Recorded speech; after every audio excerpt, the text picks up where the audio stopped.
GLPS Payyanidam school radio. Hi dear little friends, I'm your friend Krishnakumar Mash. Nice welcome to day 40. Come let's talk. Come let's talkന്റെ 40ാം ദിനത്തിലേക്ക് ഏവരെയും സ്വാഗതം ചെയ്യുന്നു. കൂട്ടുകാരെ,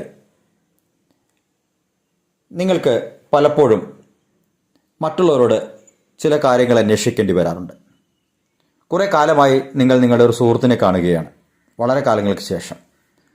അപ്പോൾ അദ്ദേഹം എന്തു ചെയ്യുന്നു എന്ന് എങ്ങനെ നിങ്ങൾക്ക് അന്വേഷിക്കാൻ പറ്റും? സാധാരണയായി എങ്ങനെയാണ് ചോദിക്കുക? What are you doing now? What are you doing now? നിങ്ങളിപ്പോൾ എന്തു ചെയ്യുന്നു? ഇത് സാധാരണ ചോദിക്കുന്ന രീതിയാണ്. പക്ഷെ നമുക്ക് നമ്മുടെ ഇംഗ്ലീഷ് പ്രൊഫഷൻസി ഡെവലപ്പ് ചെയ്യണം. അതിനുവേണ്ടി നമ്മൾ എന്ത് ചെയ്യണം? ഒരു സംഭവം തന്നെ വ്യത്യസ്തമായി എങ്ങനെയെല്ലാം ചോദിക്കാമെന്ന് നമ്മൾ മനസ്സിലാക്കണം. അതാണ് നമ്മളിവിടെ പ്രാക്ടീസ് ചെയ്യുന്നത്. അപ്പോൾ നോക്കൂ, ഈ ഒരു സംഭവം നമുക്ക് എങ്ങനെ മറ്റു രീതികളിൽ അന്വേഷിക്കാം നോക്കാം. What's your current occupation? What's your current occupation? How are you spending your time presently? How are you spending your time presently? Can you tell me about your current endeavors? Can you tell me about your current endeavors? ഇങ്ങനെയൊക്കെ ചോദിക്കുമ്പോൾ കുറച്ചുകൂടി ത്രില്ലില്ലേ? ഒന്ന് ശ്രമിച്ചു നോക്കൂ. മറ്റു ചില രീതികൾ കൂടി നമുക്ക് പരിശീലിക്കാം. What's new with you? What's new with you?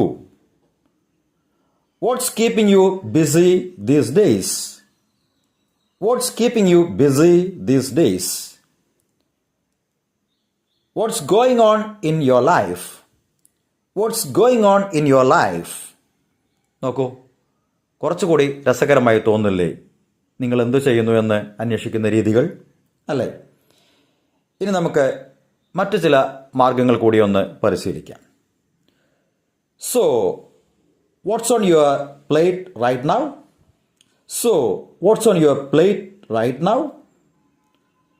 How is life treating you lately? How is life treating you lately? What's been the highlight of your week?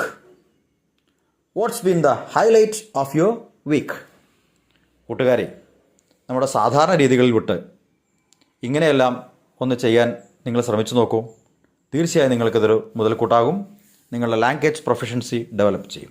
Okay, get ready to practice and use it in your life. Go ahead with a bold mind. Have a nice and splendid day.